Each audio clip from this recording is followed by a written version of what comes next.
சேலம் மாவட்டம் ஓமலூரை சேர்ந்த கோகுல்ராஜ் என்ற என்ஜினியர் கடத்தி கொலை செய்யப்பட்டு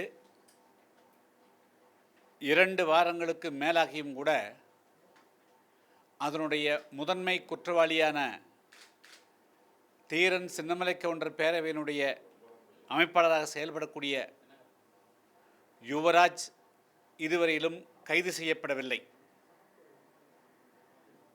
கடந்த 2 தினங்களுக்கு முன்பு நான் கோகுல்ராஜனுடைய பெற்றோரை சந்தித்து ஆறுதல் கூறுவதற்காக ஓமலூர் சென்றிருந்தேன். அதேபோல ஆம்பூரில் குச்சிபாளையம் என்ற கிராமத்தை சார்ந்த பவித்ரா என்ற பெண்மணி தொடர்பாகவும் நேரடியாக சென்று விசாரித்தேன்.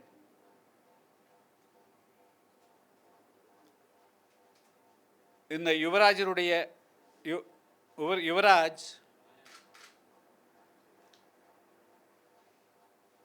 கடந்த 1 வருடத்திற்கு முன்பு பெருமாள் முருகன் என்ற எழுத்தாளர் ஏறக்குறைய 6 மணி நேரத்துக்கு மேலாக வட்டார வளர்ச்சி அலுவலகத்தில் அடைத்து வைப்பதற்கு காரணமாகவும், அதேபோல அவர் எழுத்துலகிலிருந்தே முழுமையாக விலகுவதற்கும் காரணமாக இருந்தவர். பொதுவாக தாழ்த்தப்பட்ட மக்கள் தங்களுக்கு ஏற்படக்கூடிய சாதிய கொடுமைகளை தாங்கிக் கொள்ள முடியாமல் அதற்கு பாதுகாப்பில்லாத நேரத்தில் ஓரிருவர் மதம் மாறினாலே இது வெளிநாட்டினுடைய சதி, பொருளாதார காரணங்களுக்காக மதம் மாறுகிறார்கள் என்றெல்லாம் பிஜேபி, ஆர்எஸ்எஸ், இந்து முன்னணி போன்ற அமைப்புகள் குற்றம் சுமத்துகின்றன. ஆனால் தமிழகத்தில் அண்மை காலமாக கடந்த 2 ஆண்டு காலத்தில் மட்டும் ஏறக்குறைய 110க்கும் மேற்பட்ட இளைஞர்கள், யுவதிகள், அவர்கள் தாழ்த்தப்பட்டவர்களாக இருந்தாலும் பிற்படுத்தப்பட்டவராக இருந்தாலும் சாதி மாறி திருமணம் செய்து கொண்ட ஒரே காரணத்திற்காக கொல்லப்பட்டிருக்கிறார்கள். இது ஒரு மிகப்பெரிய சமூக கொடுமையாக இருந்தாலும் கூட இந்து தேசம், இந்துக்களுடைய ஒற்றுமை என்று பேசக்கூடிய இந்து அமைப்புகள் இந்துக்களுடைய பிளவுபடுத்தக்கூடிய அமைப்பினுடைய செயலை கண்டிப்பதற்கு ஏன் தயங்குகிறார்கள் என்பது என்னுடைய கேள்வி. அதாவது வெளிப்படையாக பேச வேண்டுமென்றால், சாதி மறுப்பு திருமணம் செய்துள்ளவர்களை பட்டவர்த்தனமாக கொலை செய்யுங்கள் என்று ஃபேஸ்புக்கிலே தொடர்ந்து செய்திகள் வருகின்றன. ஒட்டுமொத்தமாக இதுபோன்ற எல்லா விதமான நடவடிக்கைகளையும் கட்டுப்பாட்டில் வைத்திருக்கக்கூடிய மத்திய அரசு இந்த சாதி மறுப்பு திருமணம் செய்து கொண்ட இளைஞர்கள், யுவதிகளுக்கு எதிராக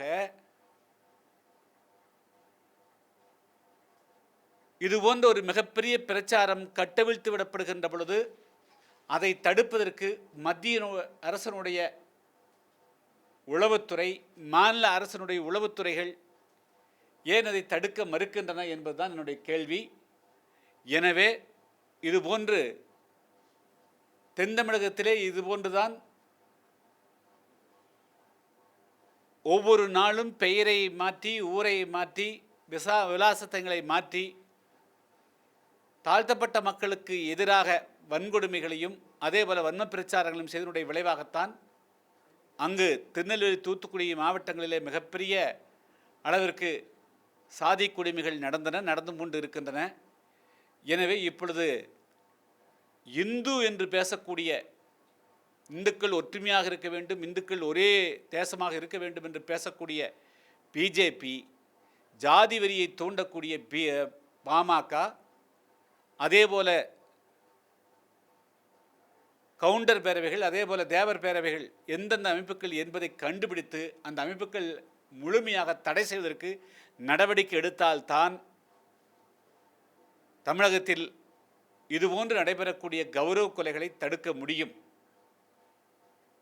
ஆனால் இதுநாள் வரையிலும் இதுபோன்ற வன்கொடுமைகள் நடந்தும் கூட ஒரு தேசிய அளவிலான கட்சி ஒரு சிறிய கண்டனங்கள் கூட தெரிவிக்காதது வருத்தமளிக்கிறது. அதே போல மாநில அளவிலான கட்சிகளும் தாழ்த்தப்பட்ட மக்களுக்கு எதிராக மிகப்பெரிய வன்கொடுமைகள் நடக்கின்ற பொழுது மௌனம் சாதித்து விடுகின்றன. தேர்தல் வரும் போகும், ஆனால் தமிழ் சமுதாயம் என்றும் இருக்க வேண்டும், இந்திய சமுதாயம் என்றும் நிலைத்திருக்க வேண்டும். எனவே தேர்தலுக்கு அப்பாற்பட்டு தாழ்த்தப்பட்ட மக்களை குறிவைத்து அவர்களுக்கு எதிராக செய்யக்கூடிய பிரச்சாரங்களை முறியடிக்கக்கூடிய வகையில் அனைவரும் ஒன்றுபட வேண்டும் என்பது என்னுடைய வேண்டுகோள். யுவராஜ், அதாவது கோகுல்ராஜை கொலை செய்வதற்கு காரணமாக இருந்த யுவராஜ் 2 வாரங்களுக்கு மேலாகியும் கூட இன்னும் கைது செய்யப்படவில்லை. இன்னும் ஓரிரு நாளில் கைது செய்யப்படவில்லை என்று சொன்னால் நாம் சேலத்திலே அனைத்து ஒடுக்கப்பட்ட மக்களையும் திரட்டி மிகப்பெரிய போராட்டம் நடத்துவதற்கு நான் முடிவு செய்திருக்கிறோம். சொல்லி முடிச்சிடும். பெரியார் அணைக்கு விடுதலை புலி அமைப்புகளால் ஆபத்து என்று தமிழக அரசினுடைய சார்பாக உச்சநீதிமன்றத்தில் தாக்கல் செய்த அந்த மனு இப்பொழுது திரும்ப பெற்று வேறொரு மனு தாக்கல் செய்யப்பட்டிருக்கிறது. இருந்தாலும் கூட ஏறக்குறைய 50 ஆண்டு காலத்துக்கு மேலாக தங்களுடைய சுய நிர்ணய உரிமைக்காகவும் சுதந்திரத்துக்காகவும் போராடக்கூடிய ஈழத்தமிழ் மக்களையும் அவர்களுக்காக ஒரு தண்ணீராக தியாகம் செய்த விடுதலை புலிகளையும் அது கொச்சைப்படுத்துவதாகும் அந்த அஃபிடேவிட். எனவே தமிழ்நாடு அரசு அதற்கு காரணமானவர்கள் யாராக இருந்தாலும் அவர்கள் மீது கடுமையான நடவடிக்கை எடுக்க வேண்டும். அதே போல் அதுக்கு பகிரங்கமான வருத்தத்தையும் தமிழ்நாடு அரசு வெளிப்படையாக தெரிவிக்க வேண்டும். தமிழகத்தில் 2011ஆம் ஆண்டு அஇஅதிமுக ஆட்சிக்கு வந்த பொழுது மின்சாரத்துறையில் 40,000 கோடி ரூபாய் கடனாக இருந்தது. அதற்கு முன்றைய ஆட்சியான திமுக ஆட்சி மீது பல்வேறு குற்றச்சாட்டுகளை அதிமுக சுமத்தியது. இப்பொழுது 1 லட்சம் கோடி ரூபாய்க்கு மேலாக கடனாகிவிட்டது. இப்படிப்பட்ட சூழலில் ராமநாதபுரம் மாவட்டம் கவுரி பகுதியில் 5000 ஏக்கர் நிலத்தை குஜராத்தை சார்ந்த அதானி குழுமம் சூரிய ஒளி மின்சாரம் செய்வதற்காக ஆர்ஜம் செய்து அதில் உற்பத்தியாகக்கூடிய மின்சாரத்திற்கு ஒரு யூனிட்டுக்கு 7 ரூபாய் 1 காசு என்று நிர்ணயம் செய்திருக்கிறது. இதில் மிகப்பெரிய முறைகேடு இருப்பதாக நான் குற்றம் சுமத்துகிறேன். இதில் எந்த காரணத்தை கொண்டும்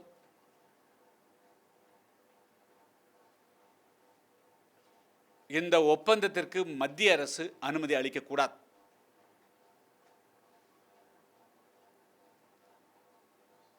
இப்பொழுது 120 மெகாவாட் மட்டுமே சூரிய ஒளி மின்சாரம் தமிழகத்தில் தயாரிக்கப்படுகிறது. அடுத்த ஓராண்டில் 3500 முதல் 4000 மெகாவாட் மின்சாரம் தயாரிப்பதற்கு ஒப்பந்தம் போடப்பட்டிருக்கிறது. இந்த 4000 மெகாவாட் மின்சாரமும் இதே 7 ரூபாய் விலையில் வாங்கப்படுமேயானால் கிரீஸை போல தமிழ்நாடு ஒரு மிகப்பெரிய திவாலான மாநிலமாக மாறிவிடும்.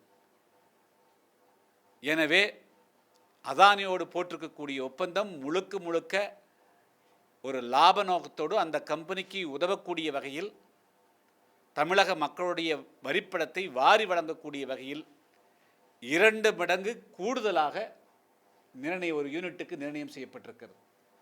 எனவே அந்த ஒப்பந்தத்தை ரத்து செய்ய வேண்டும் என்பதுதான் புதிய தமிழகத்தினுடைய வேண்டுகோள்.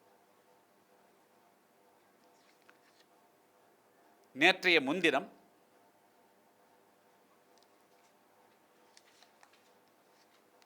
காமராஜ் அரங்கில் உள் இடஒதுக்கீடு சம்பந்தமாக நடந்த ஒரு மாநாட்டில் திமுக பொருளாளர் தளபதி அவர்களும் ஈவே.கே. ஸ்டாலின் அவர்களும் பேசியிருக்கிறார்கள். வழக்கம் அந்த உள் இடஒதுக்கீடு என்பது 97% தாழ்த்தப்பட்ட மக்களுக்கு எதிரானதும் அவர்களுடைய உரிமையை பறிப்பதாகும் என்பது என்று தொடர்ந்து நான் சட்டமன்றத்திலேயும் வலியுறுத்தி வருகிறேன். ஒட்டுமொத்த தாழ்த்தப்பட்ட மக்களுடைய நலனுக்கு எதிராக வழங்கப்பட்ட அந்த உள் இடஒதுக்கீட்டை மறுபரிசீலனை செய்ய வேண்டும் என்று நான் தொடர்ந்து வலியுறுத்தி வருகின்ற பொழுது, அந்த மாநாட்டிலே எப்படி திரு ஸ்டாலின் அவர்கள் கலந்து கொண்டார்கள் அல்லது ஈவே.கே. கலந்து கொண்டார்கள் என்று தெரியவில்லை. எனவே அவர்கள் தங்களுடைய கருத்துக்களை ஒட்டுமொத்த தாழ்த்தப்பட்ட மக்களுடைய நலன் கருதி அதை மறுபரிசீலனை செய்ய வேண்டும் என்று சொன்னால் இந்த வழக்கு உச்சநீதிமன்றத்திலே இருக்கிறது. கொஸ்டின் பண்ணுங்க.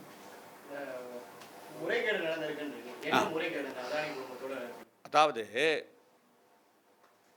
முதல்ல இது என்ன 7 ரூபாய் என்பது எந்த அடிப்படையில் இந்த 7 ரூபாய் அப்படிங்கிறது முதல்ல நிர்ணயம் பண்ணணும். ஷார்ட்டேஜாக இருந்ததுன்னா, அதாவது ஒரு தட்டுப்பாடாக இருந்தால் ஒரு பொருளுக்கு விலை கூடுவது என்பது இயற்கை. ஆனால் மத்திய அரசே எப்பொழுது சூரிய ஒளி மின்சாரத்துக்கு எல்லா விதமான ஊக்கமும் அளித்து அதிகமான எண்ணிக்கையில் இருக்கிற நபர்கள் சூரிய ஒளி மின்சாரத்தை உற்பத்தி செய்கின்ற பொழுது அது சந்தை மார்க்கெட்டுக்கு தான் விலை நிர்ணயம் செய்யணும். ஆனால் 7 ரூபாய் என்பது டெண்டர் கோராமல் இவர்கள் தன்னிச்சையாக கொடுத்த தானம், அதாவது தானம் வழங்கப்பட்டிருப்பதாக கருதுகிறேன். எனவே அதுக்கு 3 ரூபாய் அல்ல, அது 7 ரூபாய் அல்லது 3 ரூபாய்க்கு குறைவாகத்தான் அது நிர்ணயம் செய்யப்பட்டிருக்க வேண்டும். எனவே அதில் முறைகேடு இருக்குது. ஏன்னா it is not an open tender, வெளிப்படையாக டெண்டர் கோரி நிர்ணயம் செய்யப்பட்ட விலை அல்ல. மாறாக அதானி குழுமமும் தமிழ்நாடு அரசும் இருவருமே முடிவு செய்திருக்கிறார்கள். எனவே அதானி குழுமத்துக்கு உதவ வேண்டும் என்ற நோக்கத்தோடு மின்சார வாரியத்துறையை முடிவு செய்திருக்கிறது. எனவே தமிழ்நாடு மக்களுடைய வரிப்பணத்தை அதானி குடும்பத்துக்கு வாரி வழங்குவதற்காக போடப்பட்ட ஒப்பந்தமாகத்தான் இதை கருத வேண்டும். ஆமாம், குறிவைத்து அங்கே இருக்கக்கூடிய பெண்களை குறிவைத்து தான் தாழ்த்தப்பட்டவர்கள் அந்த காதல் செய்வதோ கல்யாணம் பண்ணிக்கிறதோ இந்த மாதிரியான செயல்களில் ஈடுபடுறாங்க. குறிப்பாக கவுண்டர் பேரவையில் இருக்கக்கூடிய கவுண்டர் இனத்தில் அதாவது குறிவைத்து செய்யப்படுறதா சொல்றாங்க. ஒன்று குறிவைத்து என்று சொன்னால் அதை ஆதாரத்தோடு சொல்ல வேண்டும். 1000 பேர் படிக்கக்கூடிய ஒரு கல்லூரியில் ஒரு பையனும் ஒரு பெண்ணும் பழகி கொள்வது குறிவைத்து என்று சொல்ல முடியுமா? ஒரு கோவிலில், அதாவது திருச்செங்கோட்டில் இருக்கக்கூடிய அர்த்தநாரீஸ்வரர் என்ற கோவிலில் அதே கல்லூரியில் பயின்ற சுவாதி என்ற ஒரு பெண்மணியோடு கோகுல்ராஜ் என்ற படித்த இளைஞர் 10 நிமிடம் பேசிக்கொண்டிருந்ததை கூட இந்த சமுதாயத்தில் தாங்கக்கூடிய மனம் கிடையாதா? இது எந்த விதத்தில் சட்டவிரோதம், எந்த விதத்தில் அந்த சமுதாயத்துக்கு இழுக்கு சேரக்கூடியது? இதில் எந்த இடத்தில் குறி வைக்கப்படுகிறது? ஒரு பெண்ணினுடைய விருப்பம் இல்லாமல் ஆனால் பக்கத்தில் நெருங்க முடியுமா எந்த ஒரு சமுதாயத்திலும்? அந்த பெண், இந்த இளைஞன் யார் என்று தெரிந்துதானே அந்த பெண் பேசுகிறார், பழகுகிறார். அப்படி இருக்கின்ற பொழுது தாழ்த்தப்பட்டவர்கள் குறிவைத்து பண்ணுகிறார்கள் என்று சொன்னால் இதை யார் எப்படி கொச்சைப்படுத்துகிறார்கள் தெரியல. இந்த தமிழ் சமுதாயம் தமிழ் என்று பேசுவதும் தமிழர்கள் என்று பேசுவதும் இந்தியர்கள் என்று பேசுவதற்கும் என்ன அர்த்தம்? அப்படி இல்லை என்று சொன்னால் அவர்கள் வேறு ஒன்றும் இல்லை. ராமதாஸ், சில அமைப்புகள் அவர்கள் ஏற்கனவே கேட்டு வருகிற ஜாதி நாடுகளாக பிரிக்க வேண்டும் என்பதுதான் நோக்கம். அது தெளிவாக சொல்லிவிட்டால் எல்லோருமே ஜாதி நாட்டுக்கு பேசிவிடலாம். அதுதான் முக்கியம். ராமதாஸ் வடக்கே ஏற்கனவே தமிழ்நாட்டை 3ஆக பிரிக்க வேண்டும் என்றால் ஒரு 10-20 நாடாக தமிழ்நாட்டை பிரிப்பதற்கு வழிவகுக்கும். அவ்வளோதான் சொல்ல முடியும். அவர் சுற்றி வளைக்கிறார். தமிழ்நாட்டை வன்னியர் நாடு ஒன்று கேட்க வேண்டும் என்பது அவருடைய கோரிக்கை. அதற்கு சாதாரணமான விவசாயிகளாக கூடிய கொங்கு வேளாளர்களை தூண்டிவிடுகிறார், பிற சமுதாயங்களை தூண்டிவிடுகிறார். மற்ற சமுதாய மக்களுக்கு நான் வைக்கக்கூடிய வேண்டுகோள், தமிழ்நாட்டில் வேணா 6 மாதம் நடந்த திருமணங்களை எடுத்து பார்ப்போம். எத்தனை திருமணங்களில் வன்முறையாக போய் பிடிச்சி, நீங்கள் என்ன அப்படி சொல்லணும்னா, ஏதாவது தாழ்த்தப்பட்ட சமுதாயத்தை சார்ந்த ஒரு இளைஞன் வேறொரு சமுதாயத்தை சேர்ந்த பெண்ணை கட்டாயப்படுத்தி கடத்தி கொண்டு போய் திருமணம் செய்திருந்தால் நீங்கள் சொல்லக்கூடிய குற்றமாக இருக்கலாம். ஆனால் ஒரு பெண்ணும் ஒரு பையனும் தெரிந்து பழகி பேசியதை குறிவைத்து குறிவைத்து திருமணம் செய்வது என்று சொல்லுவது குற்றச்சாட்டு எப்படி சரியாக இருக்க முடியும்? ராமதாஸ் அரசியல் அவருக்கு வேறு ஒன்றும் கிடையாது. தமிழ்நாட்டை துண்டாடணுங்கிற ஒரே நோக்கம். அதற்கு பல அமைப்புகளை பயன்படுத்துகிறார்கள். கொங்கு வேளாளர் அமைப்புகளோ அல்லது முக்குலத்தோர் அமைப்புகளோ அல்லது வேறு சமுதாய வன்னியர் பிற அமைப்புகளோ அதுக்கு இரையாகக்கூடாதுங்கிறது தான் என்னுடைய வேண்டுகோள். தர்மபுரியில இளவரசன், இப்போ இந்த செந்தில், கோகுல்ராஜ், இது போன்ற தலித்தவர் தொடர்ந்து தாக்கப்பட்டிருக்காங்க, கொலை செய்யப்பட்டிருக்காங்க. இப்போ இது போன்ற சாதி அமைப்புகளுக்கு தமிழக அரசு ஊக்கம் தருது அப்படின்னு. அதாவது நாம் என்ன ஜாதி அமைப்புகள்னா, முதல்ல நான் தேசிய கட்சியான பிஜேபி தான் நான் ஃபஸ்ட்டு இதில் நான் சொல்லுவேன். நீங்கள் இந்துக்களாக ஒற்றுமையாக இருக்கணும், யோகாவையும் கூட இந்துவாக நீங்கள் இது பண்ணுறீங்க. இவ்வளவு பட்டவர்த்தனமாக தாழ்த்தப்பட்ட மக்கள் அவர்கள் இந்துக்களாக இருக்கிறார்கள், அவர்களை குறிவைத்து பட்டபல கடத்தி கொள்ளுகிறார்கள். ஏன் இதற்கு நீங்கள் கண்டனம் தெரிவிக்க மறுக்கிறீர்கள்? அதே போல் தமிழ் அமைப்புகள், தமிழ் தேசியம் பேசக்கூடிய அமைப்புகளும் இது குறித்து வாய் திறந்து இருக்கிறாங்க. ஜாதி பிரச்சனை வர்ற போது மட்டும் தேசிய கட்சிகள், மாநில கட்சிகள், எல்லா கட்சிகளும் ஒதுங்கிக்கிறீங்க. அப்போ அடிப்படையில் எல்லோருமே ஜாதிவாதிகளாகத்தான் இருக்கிறீர்களாங்கிறது தான் என்னுடைய கேள்வி.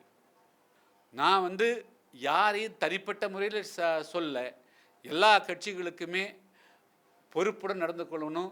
தேர்தலில் வெற்றி தோல்வி என்பது வரும் போகும். ஆனால் இந்த தமிழ் சமுதாயம் என்று இருக்க வேண்டும் என்று சொன்னால் அவர்கள் இது போன்ற ஒடுக்கப்பட்ட மக்களுக்கு எதிரான வன்முறையை கண்டிக்காமல் அவர்கள் ஜனநாயக கட்சிகளாகவோ ஜனநாயக அமைப்புகளாகவோ யாரும் பார்க்க மாட்டார்கள். கொள்கைகளில் தோல்வியுற்றுவிட்டால் திரும்ப பெற முடியாது, தேர்தலில் தோல்வியுற்றால் மீண்டும் வெற்றி பெற்று வரலாம். கொள்கையில் ஒரு கட்சி விட்டு கொடுத்ததுன்னா வெற்றி பெறுவது மீண்டும் திரும்பி வருவது கஷ்டம்.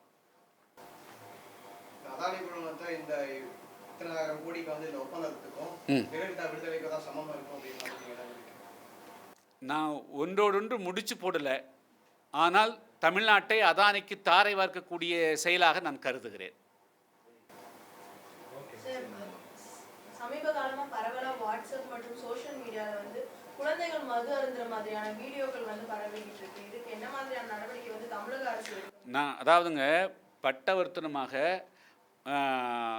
அதாவது நான் சொல்கிறேன், இதே கவுண்டர் பசங்கன்னு சொல்லிட்டு ஒரு வாட்ஸ்அப் ஃபேஸ்புக் உருவாக்கி அதில் ஒரு கோகுல்ராஜில் இது தொடர வேண்டும் என்று ஃபேஸ்புக்கில் எழுதுகிறாங்க. உச்சநீதிமன்றம் சொல்லிட்டு யார் வேணா எது வேணா செய்யலாம், அவர்களுடைய தனிப்பட்ட விருப்பம். இல்லை, இது இது இது இது போன்ற வன்முறைகளை எல்லாம் உச்சநீதிமன்றம் நிச்சயமாக அங்கீகரிக்காது. என்ன கொலை செய்வதற்கு தோன்றினால் வாட்ஸ்அப்லையும் பதிவு செஞ்சுக்கலாம், ஃபேஸ்புக்லையும் பதிவு செய்யலாம். இல்லை, உச்சநீதிமன்றம் இதை ஏற்றுக்கு. அதாவது உச்சநீதிமன்றம் பெருந்தன்மையோடு இவர்கள் நாகரிகமான கருத்துக்களை பதிவு செய்வதற்கு தான் உச்சநீதிமன்றம் அனுமதி கொடுக்க முடியுமே தவிர, இதுபோன்று கோகுல்ராஜ் போல இன்னும் தொடர்ந்து நடக்க வேண்டும் என்ற கருத்தை பதிவு செய்வதற்கு உச்சநீதிமன்றத்தை தான் நாடணும். இல்லை, உச்சநீதிமன்றத்தினுடைய நோக்கம் அது அல்ல. இல்லை, உச்சநீதிமன்றம் இதற்காக சொல்ல. இப்பொழுது இந்தியாவை காந்தி சுதந்திரம் போராட்டம் வாங்கினாங்கன்னா பெண்களை கற்பழிப்பதற்காகவும் கொலை செய்வதற்காகமா சுதந்திரம் வாங்கினாங்க? கொள்ளையடிக்கிறதுக்காக வாங்கினாங்க? சுதந்திரம் என்பது எல்லோருக்குமான சுதந்திரமாக இருக்கணும். இது நிச்சயமாக காவல்துறை இதுக்கு காவல்துறை தனிப்பட்ட முறையில் இந்த பேச்சுரிமை இருக்குது. இன்னொருத்தரை பற்றி அவதூறாக பேசுகிற போது வழக்கு போடுறது இருக்குதுல்ல, பேச்சுரிமையை தடை செய்ய வேண்டியங்கிற அவசியம் இல்லை. வாட்ஸ்அப்பை தடை செய்யணுங்கள, ஃபேஸ்புக் தடை. அதனால் ஒரு வன்முறை தூண்டப்படும், மற்றவர்களுக்கு பாதிப்பு ஏற்படுங்கிற போது அது கடுமையாக காவல்துறை தானாக நடவடிக்கை எடுக்கலாம். ஏன் இப்பொழுது பிரணாப் முகர்ஜி அவர்கள் குறித்து லலித் மோடி கருத்து தெரிவித்ததுக்காக ரெக்கமெண்ட் பண்ணிக்கிறாங்கல்ல வழக்கு பதிவு செய்ய சொல்லி. அதே போல் தாழ்த்தப்பட்ட மக்களுக்கு எதிராக அல்லது வந்து பெண்களுக்கு எதிராகவோ யாருக்கு எதிராகவோ வாட்ஸ்அப்பில் ஃபேஸ்புக்கில் கருத்துக்கள் பரப்படுமையானால் தமிழகத்தினுடைய 24 மணி நேரம் நுண்ணறிவு பிரிவு ஒன்று செயல்படுதில்ல, அவங்க அதை வழக்கு பதிவு செய்து பண்ணலாம். இது தென் தமிழகத்தில் இதே மாதிரி தான் ஒரு மர்டர் பண்ணிவிட்டு உப்பு தின்றவன் தண்ணீர் குடிச்சாகணும்னு இது பண்ணுறான். எனக்கு எதிராக பல கருத்துக்கள் போட்டாங்க. மொத்தமாக வந்து பட்ட வர்த்தனமாக பேரை மாற்றி மாற்றி வன்முறைகளுக்கு வித்துடுற மாதிரி பண்ணுறாங்க. குழந்தைகள் மது அருந்துற மாதிரியான வீடியோக்கள் வந்து அதிக அளவில் வந்து பகிரப்பட்டு இருக்கு. அதாவது 4 வயசு குழந்தைகளுக்கு வந்து மது கொடுக்குற மாதிரியான விஷயங்கள். அதாவது தமிழ் சமுதாயம் பல வழிகளில் சீரழிக்கப்பட்டுருச்சு அப்படிங்கிறது இது ஒரு உதாரணம்.